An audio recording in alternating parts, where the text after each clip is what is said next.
you clicked on this, then you're probably feeling like you've been going through, you've been watching all the videos online. People talk about going ghost mode. They talk about going monk mode, treating yourself like an athlete, going through your villain arc.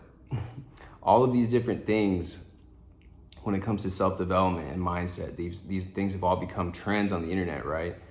And you probably have given them a try. You probably tried the different things, tried some different techniques, tried a morning routine, tried a cold plunge, tried a, getting sunlight in the morning, drinking green juice, Project 50, all these things, 75 hard.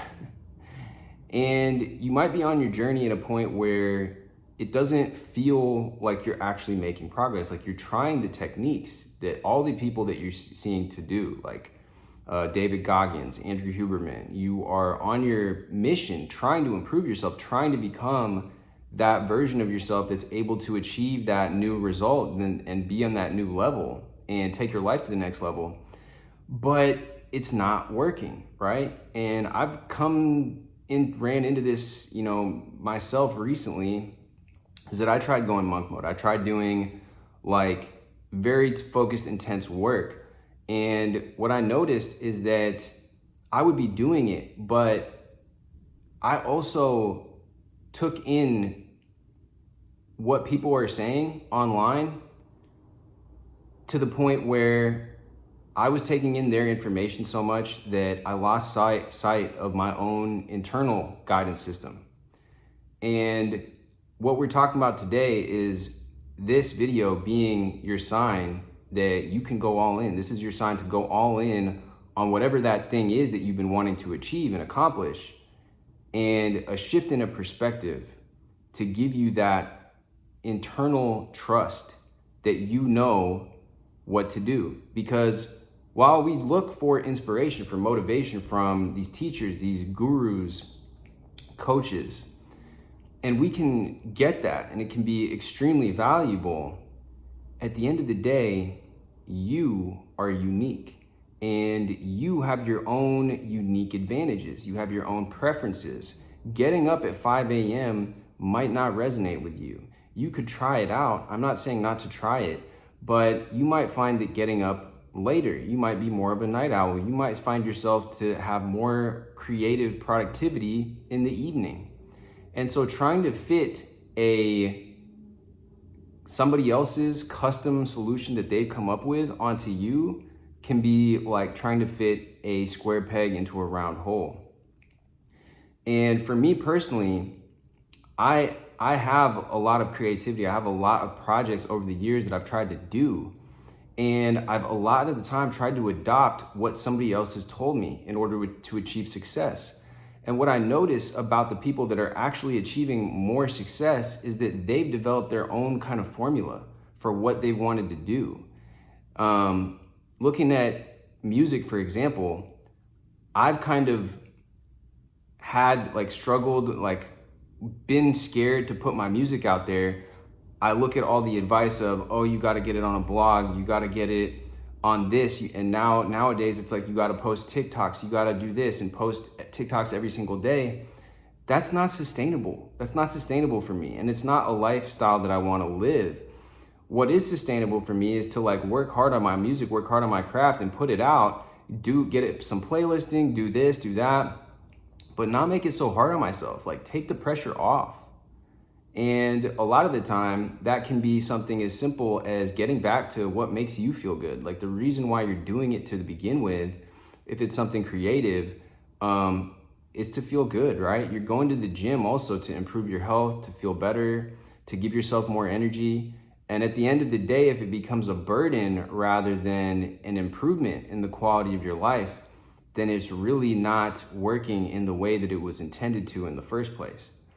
So with that being said, kind of shifting your perspective and getting more in touch, the best advice I ever got when it came to dating was from a mentor of mine that when I was doing sales, I was doing door-to-door sales, and he told me to trust myself in the context of dating, but also in the context of sales, because at the end of the day, like the way that I sell a product or the way that I engage in conversation with a woman is going to be different than the way that he does.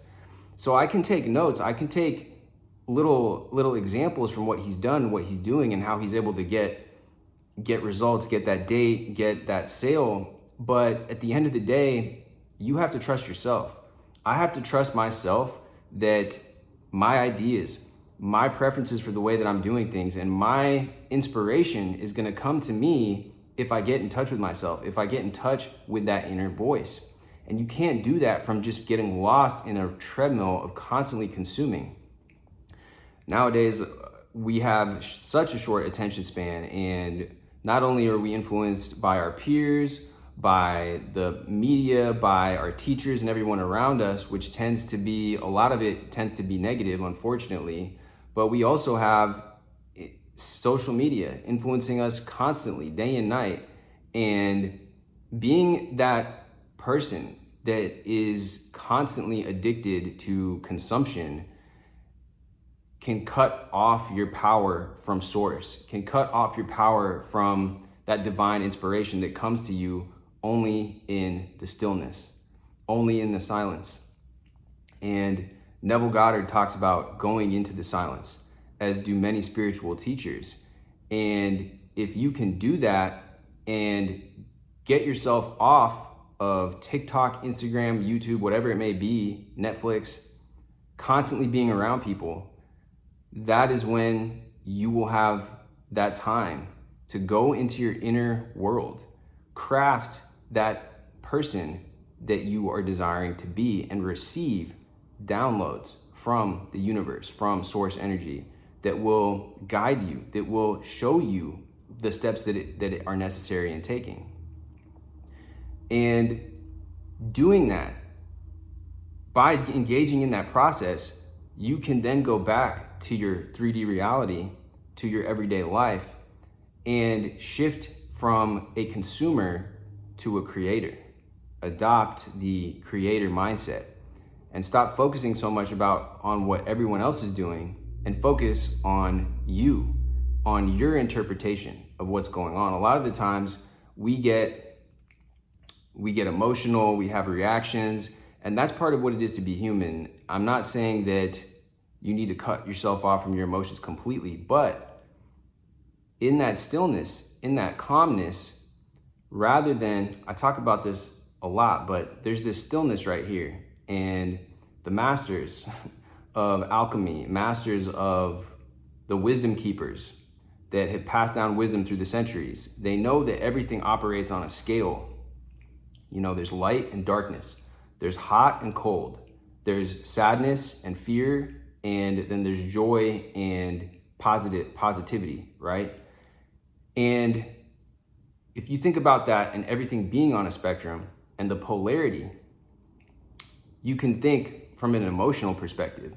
The person who has control over their reality is the person that's able to stay in the middle. There's this side, which is being super overly excited, like a giddy, like a child, like a dog, like chomping at the bit for this desire that you might have.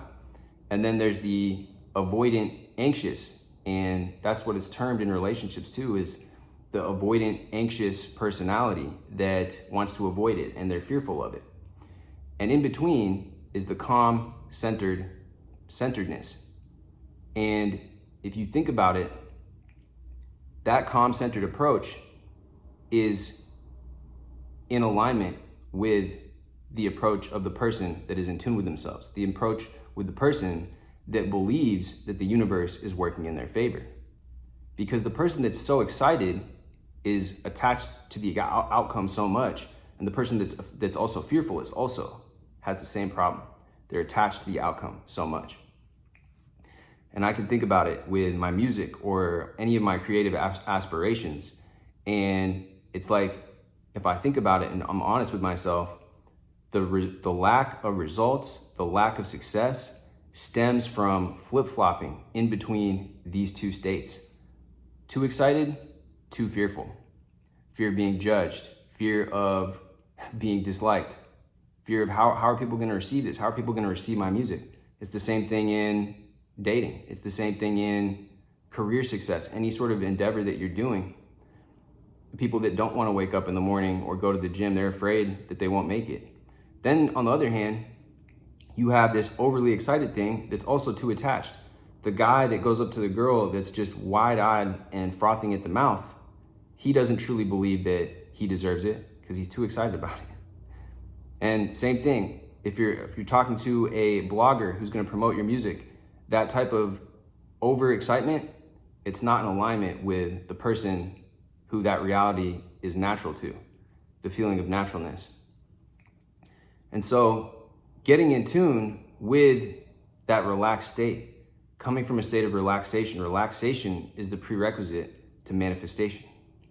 And when we come from that calm and relaxed state, now we're able to see it into being, observe it into being.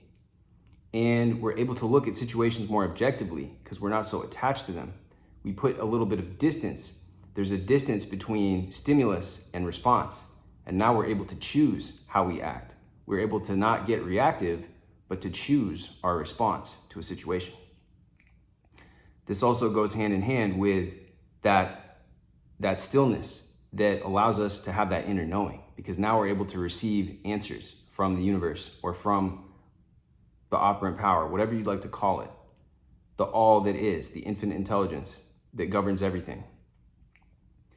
And when we're in that stillness, now we can adopt that. And when, like I said, when we go back into our world and we're consuming again, now we're thinking about how we're interpreting it, how we're using it to our advantage, because we're thinking about our own unique advantages and how we can take this information and use it for our good. We're using it for us, not the way that they put it out, not the way that they've intended it, but how are we intending it for it.